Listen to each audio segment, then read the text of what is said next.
Kuna ile style ya makocha au wachezaji wanapokuwa uwanjani, mara nyingi sana wanapokuwa wanazungumza kama wanakuwa wanaweka mkono mdomoni hivi kuficha zile gesture ya vile vitu ambavyo wanakuwa wanaongea, ili wao wanaficha kwa wale watu ambao ni wataalamu ambao wanaitwa lip reader. Kazi yao ni kusoma lips zinavyocheza na kuweza kujua kitu gani ambacho kinazungumziwa.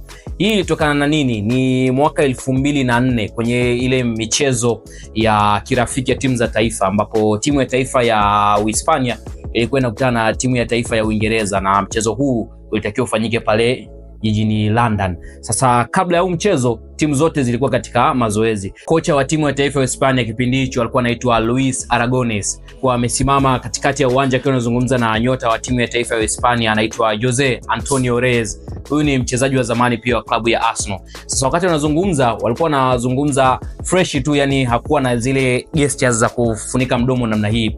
Wakati wanapiga zile story, baadaye sasa wamemaliza kila kitu na mambo mengine yameendelea, watu wakaanza kudefine kile kitu ambacho kilikuwa kinazungumzwa na kocha Luis Aragonés pamoja na mchezaji wake Jose Antonio Reyes. Kitu ambacho alikuwa angezungumza, kocha alikuwa anazungumza na Jose Antonio Reyes kwamba bwana, wewe ni bonge la mshambuliaji na kwenye timu yako ya Arsenal kuna ile duo yenu kati yako wewe pamoja na Thierry Henry, mnafanya vizuri sana, lakini yule mchezaji mweusi sio mzuri kuliko wewe. Wewe ni beta zaidi kuliko yeye, kwamba unaweza kufanya mambo makubwa kuliko yeye. Kwa hiyo yule mwache endelee na timu yake kule, naamini mkirejea baada ya hii break ya timu za taifa una uwezo kufanya vizuri zaidi kuliko hata yeye. Basi watu wakaanza kusambaza zile propaganda ambazo kocha alizungumza, wakimsema kwamba kocha Luis Aragonés alikuwa anazungumza kuhusiana na issue za kiubaguzi kutoka kwa Jose Antonio Reyes kwenda kwa Thierry Henry, ambaye kizungumzia kipindi hicho hamna shabiki wa Arsenal ambaye haijui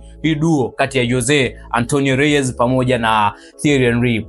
Baada ya watu kuzungumza mengi, hatimaye hata mamlaka mbalimbali ziliingilia swala hilo na kocha aliweza kupigwa faini. Baada ya kupigwa faini, alipigwa faini ya ilikuwa ni euro 3000, lakini hakulipa. Alienda kushtaki mahakamani, na kama tunavyoelewa kesi inamhusu mtu mweupe na mweusi, afu anaenda kushtaki kwa mtu mweupe.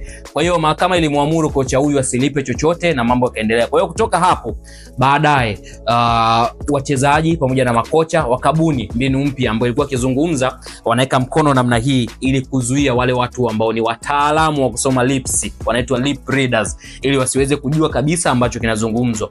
Kwa hiyo kuna wakati kocha anaweza akaficha mdomo hivi akazungumza, au mchezaji akaficha mdomo akazungumza, pengine hata akatukana, lakini ikawa ngumu zaidi kwa wale lip readers kujua kile ambacho kilikuwa kinazungumzwa. Ndio maana mpaka sasa watu wanazungumza mchezoni utakuta wameficha mdomo namna hii ili kuficha kile ambacho wanazungumza, lakini sababu kubwa ilikuwa ni tukio ambalo lilitokea mwaka 2004.